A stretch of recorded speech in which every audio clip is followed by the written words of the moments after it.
Ok. S'il vous plaît.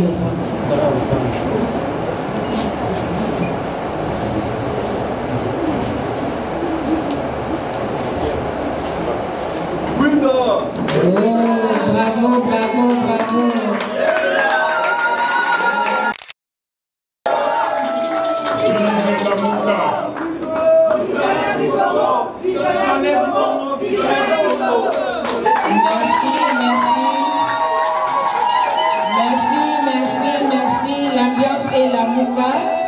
L'ambiance et la mouka, le coordonnateur entrant, le premier ministre honoraire, Excellence Mosito, nous vous...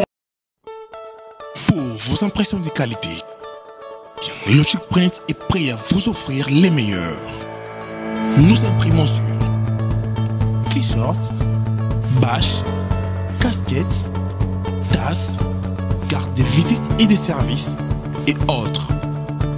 Pour plus d'infos, contactez-nous au +243 81 75 52 746.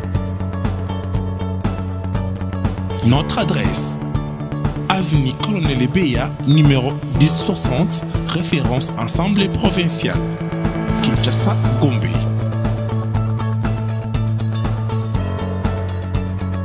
Logic Print, logiquement imprimé.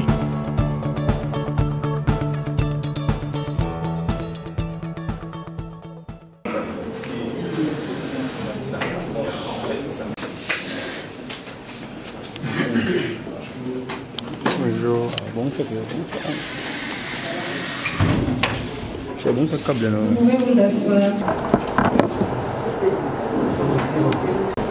Ndenge Moninga a Aoudikourouba. Madame Franca vient de dire, aujourd'hui, nous avons deux événements. Ça va pas être long. Le premier, c'est la présentation de la loi sur l'identification et l'enrôlement des électeurs, qui sera précédée bien sûr par la présentation tout à l'heure de la philosophie, avant qu'on passe la parole au président. Deuxièmement, ça va être la passation de pouvoir. Alors, comme il a dit, nous avons l'habitude, de par la vocation de notre organisation, de battre pour l'état de droit, de battre pour les réformes par lesquelles il faut passer pour que nous puissions dégager un consensus afin que nous allions aux élections de 2023 en paix, en cohésion. Comme vous le voyez, Boka, vous allez attaquer la reste de la République, il n'y a pas un pouvoir, il n'y a pas une arme. Nakatanga, Balinga, Bazakouma, Bana Kongo, Bana Kasai, Bana Yakatanga. Zokande Banango Bazali, Bandeko, Bali Bakoko, Oyo Bauti, Libouma encore. Mais Bazakouma, Nabotu, Namama Chantal. Ceux qui m'ont capté les animaux encore. Pésier, la base de cette tribune, on ressent la liste. Pas pour vous là. Pour le cas que vous avez. La reste, il y a un mot que vous avez on n'a pas là. On n'a pas de temps, on n'a pas de temps pour vous, on n'a pas de temps pour vous. Pour la ligne, pour la lumière qui tombe de la table de l'oppresseur, de l'exploitant minier. Vous connaissez, il y a la roue, il y a la pipe, il y a la cobalt, vous avez des vies. Tout ça vous bénéficiez dans votre tout ça peut vous exploiter dans votre chômage et côté comme il s'allait à l'idée. Quand il y a l'idée, seule industrie qui va aller dans la Rouba, la Nyos, va avoir qui va dire pour nous. Pas pour moi. Pour que si c'est beaucoup. Mais pour tout si ça vaut, pour tout ça va beaucoup. La mouga les avis faiblesse, ça veut dire que tout le monde pour l'ongaki. Pour dire ça, les gens vont voter. L'essentiel est que tout continue dans le pays. Le pays a beaucoup de changer. La changer en boucle à la déguerre. Soit par la révolution de manière brutale, soit par les réformes. Même ceux qui font les révolutions pour se limiter. Souga, ceux qui basent opposés, basent la légitimité automatiquement. Pour baser ne pas perdre, pour baser la réforme. Donc sur le mythe pour l'effort. La vie ça m'a dit qu'on a derrière un peu de police. Il s'est fait des bails à Zali. Là on dit que ceux qui aillent bata, ceux qui battent à Kalimala, on va y battre. À l'Oba, qui a salé ma vie. Et il a fait le mal pour le bien. Et que le pouvoir, peut-être, s'il n'avait pas pris de la manière dont il l'a pris, l'oppresseur ne l'aurait peut-être pas donné à Fayoulou parce qu'il avait trop peur de ce que lui, il incarnait la rupture du changement. Il a décidé à jouer qui a mais pour que Azom Lissango n'a pas les battre en faisant les efforts et que le pays avance. Il serait grand parce qu'au moins il aurait réhabilité son parti, son père, notre peuple en disant j'ai fait le mal mais pour le bien. C'est-à-dire, Azom Lissango, on a peuple en faisant des efforts. Ce qui peut la relongation, c'est là, si on a bien fait sa famille, c'est pas après sa musique, après ça, au moins il sortirait bien. Malheureusement, ça va nous casser. Et puis surtout, nous allons continuer, nous allons continuer. Et en gros, à chaque fois que ça, on a la proposition, il y a la réforme, et puis il y a une contribution, tout ça, il y a en gros, la quatrième fois. Loi sur la CENI, loi électorale, calendrier électoral, si vous avez coupé sa loi sur l'identification nationale, qui dit sa montée, qui dit sa montée. Alors, on va faire ça pour comprendre que non, il y a un millier pour la démocratisation, il y a un gros ici pour et pas la perdre. Il sera grand, à d'ajouter, au moins le peuple sera reconnaissant, il va le réhabiliter. Et en gros, nous avons pour ça la proposition où le président élu humblement a exposé en gros à l'intention des parties prenantes, FCC, Union Sacrée, la MOCA, Société civile, tout ça la réforme, toutes les élections, la carte aussi, ça. Le débat au Merci beaucoup, nous avons fait ça dans le président.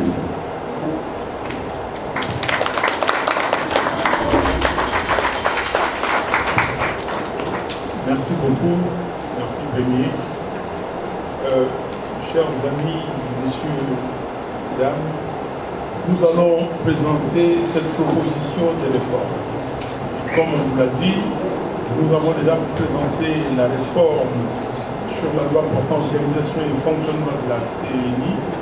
Nous avons fait la proposition de la loi électorale et nous avons vu aussi que nos amis du G13 ont fait une proposition et apparemment c'est la proposition qui sera discutée à l'Assemblée nationale. Nous avons après proposé notre calendrier électoral selon les éléments que nous avons tous et aujourd'hui nous faisons cette proposition de loi portant identification et enrôlement des électeurs. Ça c'est la fraude commence là. La surveillance des élections commence à ce niveau. Et je vais vous montrer l'historique de l'enrôlement tout à l'heure dans notre pays. Et vous allez voir comment est-ce que les pouvoirs qui se sont succédés, en tout cas les pouvoirs des Kabila, s'est organisé pour, grâce à l'enrôlement, tricher. Alors, la première chose, c'est l'article 211 de la Constitution. L'article 211 de la Constitution, j'ai mis les trois alinéas qui sont là, il est institué une commission électorale nationale indépendante dotée de la personnalité juridique. La commission électorale nationale indépendante est chargée de l'organisation, et j'ai bien souligné, de l'organisation du processus électoral, notamment de l'enrôlement des électeurs, de la tenue du fichier électoral, des opérations de vote, de mouvement et de tout référendum. Qu'est-ce que cela veut dire? Cela veut dire que dans notre pays, il n'y a pas une autre institution à l'ère actuelle qui peut organiser l'identification et l'enrôlement des électeurs. Cette mission est dévolue par la Constitution l'élection à la CENI. C'est pour vous dire que les gens qui parlent du référendum, pardon, du recensement comme préalable à toute élection, rappelez-vous qu'en 2015, on a failli nous amener dans ce sens-là. Et il y a eu des troubles ici parce que le peuple a dit non, il n'est nullement question que les élections soient conditionnées par les référendums, les recensements. Pas question. Les recensements, si les gens veulent le faire, ça c'est libre à eux. Mais nous avons un système qui a fait ses preuves. 2005-2006, nous sommes allés à l'identification et enrôlement des électeurs. 2010-2011, on a fait de même. 2017-2018, on a identifié et enrôlé les Congolais. Et du reste, on a de l'expérience pour cet exercice. Et ça coûte moins cher que recenser tous les citoyens et toutes les citoyennes congolaises. Et les recensements, ça va plus loin. On ne recense pas que les Congolaises et les Congolais. On recense même les étrangers. On ne recense pas que le majeur. On recense donc de 0 à 100, je ne sais pas combien d'années. On va jusqu'aux catégories socio-professionnelles, on recherche beaucoup de choses. Le recensement a, on va dire, ses avantages, mais pour l'instant, pour les élections, nous pensons que l'enrôlement est suffisant. Et même dans les pays où on fait des recensements, dans les pays où les gens ont des cartes d'identité, et après on demande aux gens d'aller s'enrôler en tant qu'électeurs. En Côte d'Ivoire, en France, on le fait. Donc pour nous, il est nullement question d'entendre parler de mutualisation. C'est-à-dire que la CENI va travailler avec l'ONIP, l'Office national d'identification de la population. Et je suis tellement étonné que M. Félix Tshisekedi ait réhabilité cette ONIP qui était mornée. M. Loubano a tout essayé, nous avons tué cette ONIP. Parce que nous savions pourquoi on avait créé l'ONIP. Il est nullement question que le ministère du Plan vienne et dire bon, voilà, j'ai quelque chose à dire au niveau de l'identification. Non. Non. Donc, la CENI est seule responsable pour l'identification et l'enrôlement des électeurs. Merci. Alors, maintenant, la loi que nous présentons ici, cette proposition de loi. Cette proposition est très simple. Mais vous allez dire, si c'est très simple, pourquoi vous venez, vous dites que vous avez des innovations. Nous disons, d'abord, il faut créer un nouveau fichier électoral. Cette opération, vous pouvez, dans cette opération d'identification et d'enrôlement, vous pouvez avoir un fichier, parce que nous avons des fichiers. On a eu un fichier en 2005. Nous sommes allés au référendum de décembre, le 5 décembre exactement 2005, avec un fichier sorti de ces enrôlements. Nous sommes allés aux élections de 2006. Nous sommes allés aux élections de 2011. Nous sommes allés aux élections de 2018 avec un fichier. Donc, on pouvait prendre le premier fichier et mettre à jour. Nous disons ceci. Vous, comment dire, vous mettez à jour le fichier, soit en utilisant l'ancien fichier et en excluant, comment dire, les morts, en changeant les déplacés, ceux qui sont déplacés, qui seront candidats ou électeurs dans d'autres circonscriptions, vous les déplacez dans les fichiers, vous mettez le nouveau majeur. Vous incorporez le nouveau majeur. Ça, c'est très facile dans un système où vous savez que le fichier originel et que ce fichier était un fichier correct. Donc, on veut continuer à procéder. Mais nous savons que le fichier de 2005 n'était pas un fichier correct. Beaucoup de fichiers. Nous savons que le fichier de 2011 n'était pas correct. Et vous savez tous avec moi que le fichier de 2017-2018, nous avons identifié 10 millions d'effectifs. Il y avait 10 millions d'effectifs. Alors, si vous prenez ces fichiers, vous dites que non, on extirpe les morts et tout ça, et encore que les fichiers d'état civil doivent être à jour pour voir tous ceux qui sont morts. Et puis après, nous incorporons les nouveaux majeurs. Mais vous allez partir avec les 10 millions d'effectifs qui ne sont pas arrivés. Donc c'est pour cela que nous disons, on crée un nouveau fichier. Et c'est ce que d'ailleurs on a fait ici. En 2005, on a fait un fichier. En 2010, les gens qui ont été à 2005, qui ont cette carte d'électeur, c'était la carte d'électeur. En 2011, nous avons eu tous de nouvelles cartes d'électeurs. En 2018, même. Donc, nous devons créer un nouveau fichier. Et c'est pour cela, nous, en tant qu'organisation politique, les gens en tant que société civile, vous en tant que la presse, les organisations de droits humains, les ONG, nous tous, nous devons porter une attention particulière à cet exercice pour que nous puissions avoir un fichier correct. Je reviendrai dans le détail quand je vais vous donner l'historique des enrôlements au Congo. Voilà, deuxième point, nous disons que les opérations d'identification et d'enrôlement doivent se faire simultanément. On a bien souligné simultanément sur toute l'étendue de la République. Pourquoi? Parce que vous avez déjà entendu quand les gens disent, et certains d'entre vous aussi, surtout les journalistes, est-ce qu'on sera capable d'organiser des élections? Mais pourquoi non les calendriers et tout ça?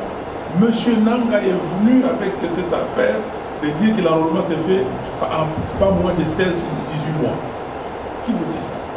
Mais vous tous, vous savez qu'à Kinshasa, l'enrôlement a tenu 3 mois. Dans le Congo central, l'enrôlement a tenu 3 mois. Dans les Ubangi.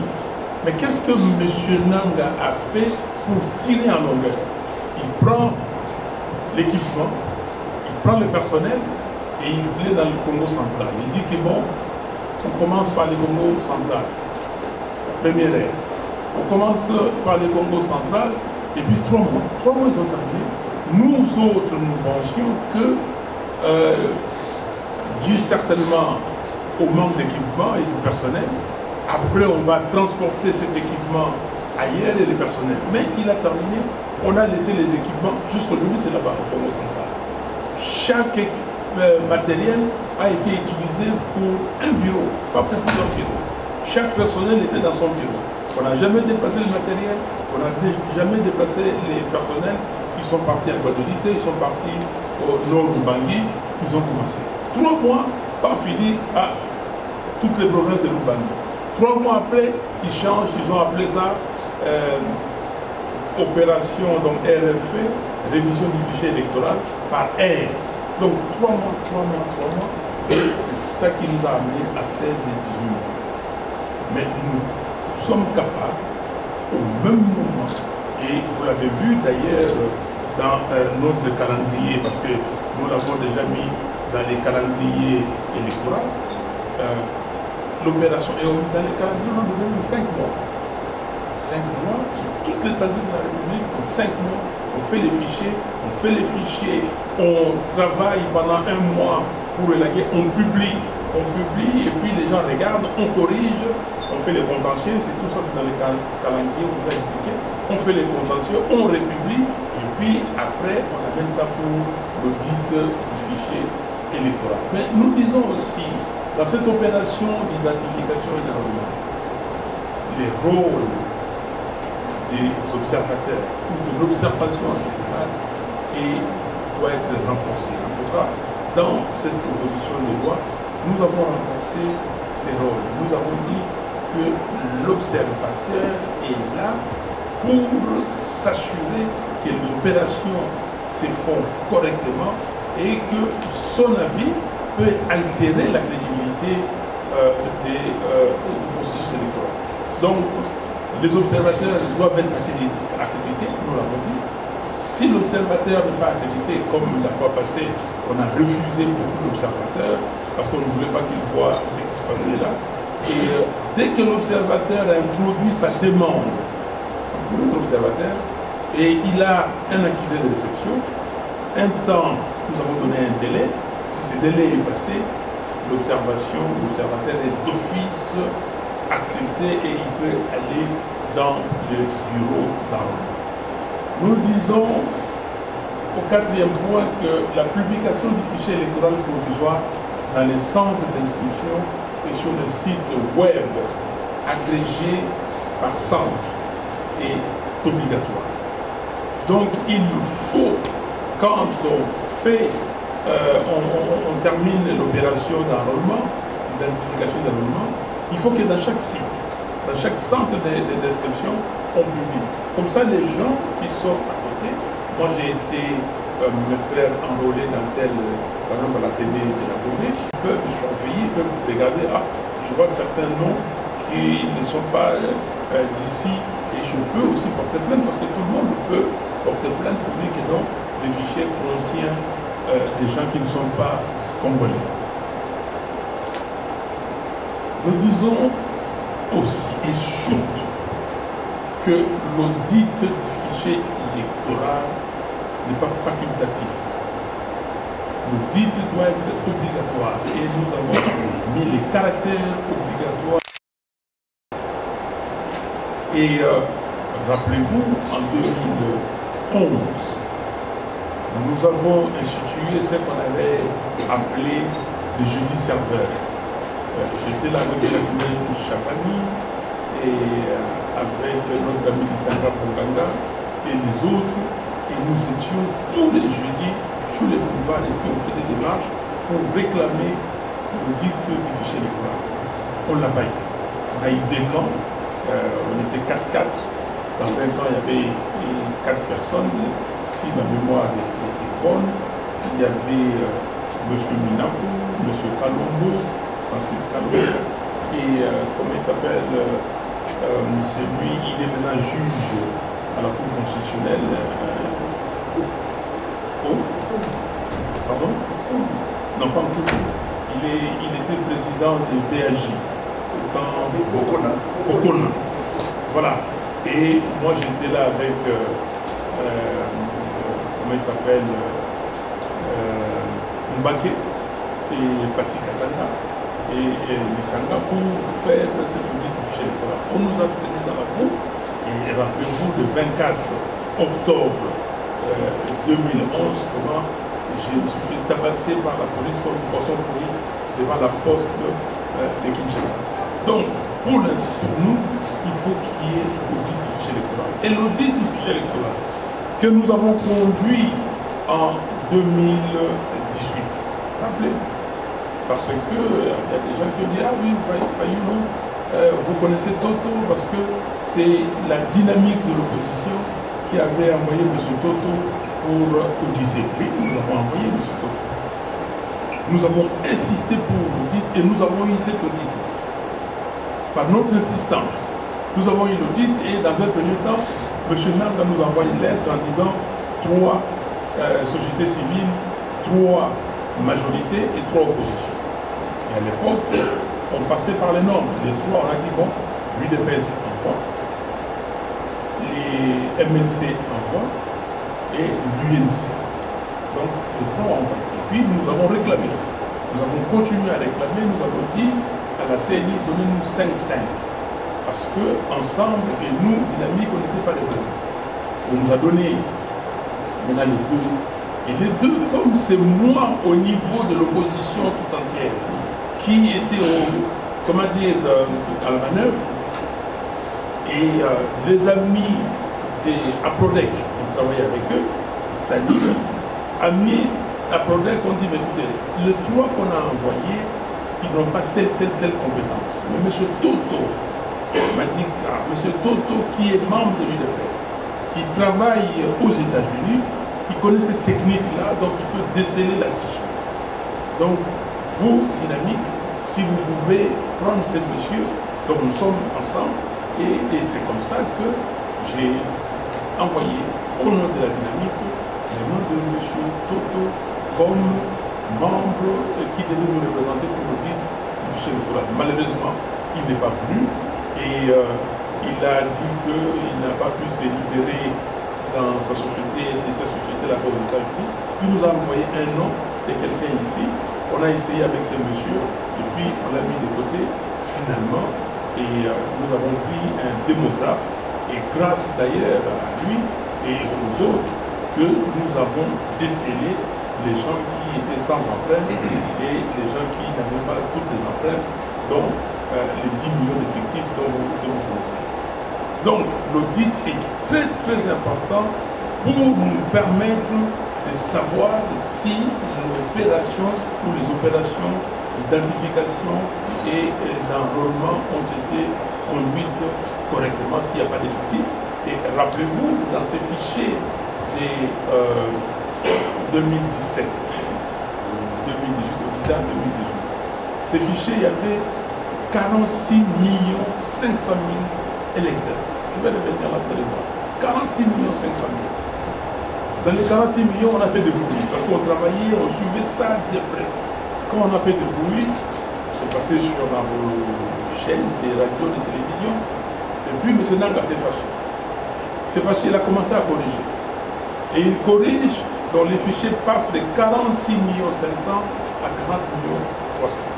Et c'est les fichiers qu'on devait auditer. On va auditer, on trouve qu'il y a 16,6%, soit 6 millions quelque chose, des personnes qui n'avaient pas d'empreintes, et 2 400 000 personnes avaient des casiers, 1, 2, 3, mais pas toutes les empreintes. Donc ça faisait à peu près 9 millions de gens qui n'existaient pas, on pouvait les créer, plus les mineurs, plus les cartes volées, ainsi de suite. Donc pour nous, c'est très important pour avoir le titre. On peut passer à la page suivante. Voilà. Dans la réforme, nous disons aussi qu'il y a des gens, nos frères et sœurs, surtout ceux qui sont arrêtés pour, des délits ou en tout cas des détenus politiques, tant que la décision judiciaire irrévocable privant les droits politiques ou civils, ce n'est pas encore, on n'a pas encore, acté cela, la personne peut se faire identifier et enrôler. Nous prévoyons des sanctions contre les chefs de quartier parce que les fichiers électoraux, on est en train d'identifier et d'enrôler les candidats. Bon, il y a des conditions. On dit que si vous n'avez pas de carte électorale votre première carte ou votre document requis, les chefs de quartier, les chefs de village ou un groupe de personnes, donc ces gens-là peuvent témoigner pour dire que non, il est réellement congolais, on les connaît. Mais si vous faites un faux témoignage, vous êtes passible de condamnation. Possibilité offerte aux Congolais, parce qu'on parle des Congolais de l'étranger. Est-ce qu'ils vont voter, ils ne vont pas voter? Mais ces Congolais-là, il y en a qui veulent voter, donc il faut leur donner la possibilité. Et s'il y a un enrôlement à ce niveau-là, on leur donne la possibilité de ces gens qui sont à l'étranger de porter les recours devant les tribunaux administratifs de Kinshasa-Gombe par l'entremise de la représentation diplomatique ou consulaire de leur pays de résidence.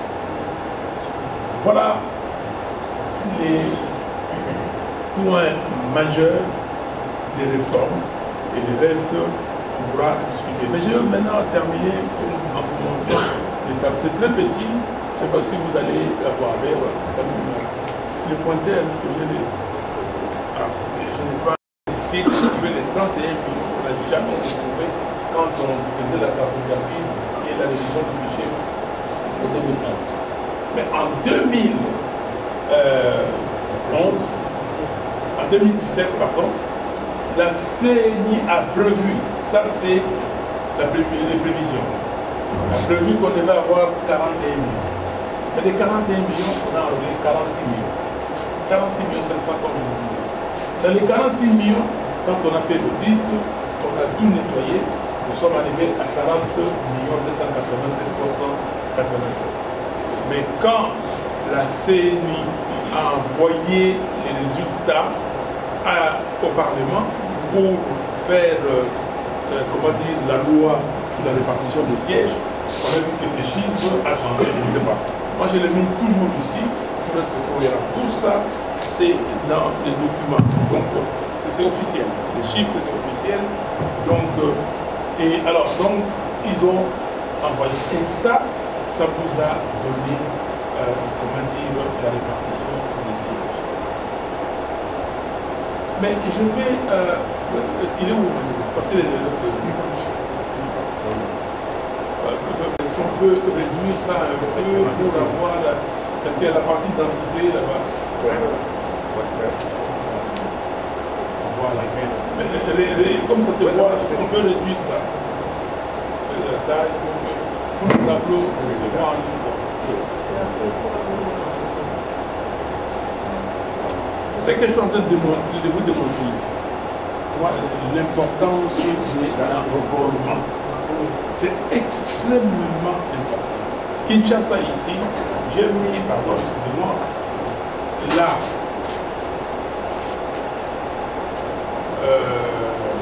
la densité. Il faut tirer un peu d'abord. Voilà. C'est bon. Kinshasa a une densité de 1274 personnes, donc c'est-à-dire la densité des personnes qui vivent à 1 km². Donc 1200. Et c'est après ça vous avez les Kasaï orientales. Puis les Haut-Katanga. Mais maintenant, quand vous voyez les nombres d'enrôlés à Kinshasa, vous vous posez des questions.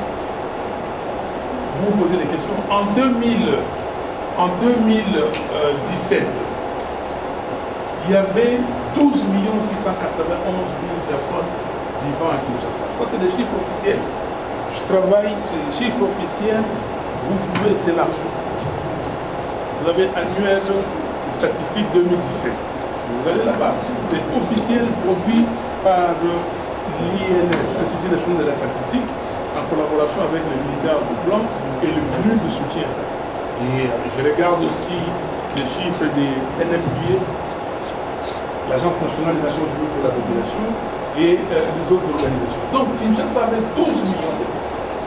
Mais avec une densité de 1200, plus de 1200 personnes au kilomètre carré, mais Kinshasa les gens sont partis, c'est fait enrôler seulement 35%. Est-ce que vous comprenez ça? Les gens sont en ville. À Kinshasa, ici, partout où vous êtes. Si vous dites que moi, je suis ici, je vais me faire enrôler, je marche à pied à la plaine de la Gombe, je suis là. Et sinon, s'il n'y avait pas la plaine de la Gombe, je peux ici marcher à pied, aller jusqu'à l'Académie des Beaux-Arts. Sinon, aller à Saint-Joseph. Donc les gens de la Gombe ici, regardez comment. Partout, même si vous allez à Ndjilikilam, j'ai été dans les centres d'inscription à Ndjilikilam.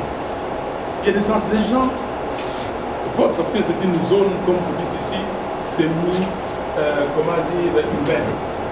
Mais les gens pouvaient voter de l'identification et de l'enrôlement. C'est tellement important. Et la première tricherie commence. Et en 2018, vous avez vu, comme on savait que la province Nord-Kivu avait beaucoup d'électeurs. Ok, alors 3 800 000 électeurs, on a dit qu'on va les gêner, il faut prendre. Ils ont pris à peu près 1 200 000 électeurs. Les Béni villes, Béni territoires, les deux mots, on a dit qu'ils ne faut pas voter pour l'élection présidentielle. 1 200 000 personnes, 200 000 électeurs. Voilà, je termine par là. Si vous avez des questions.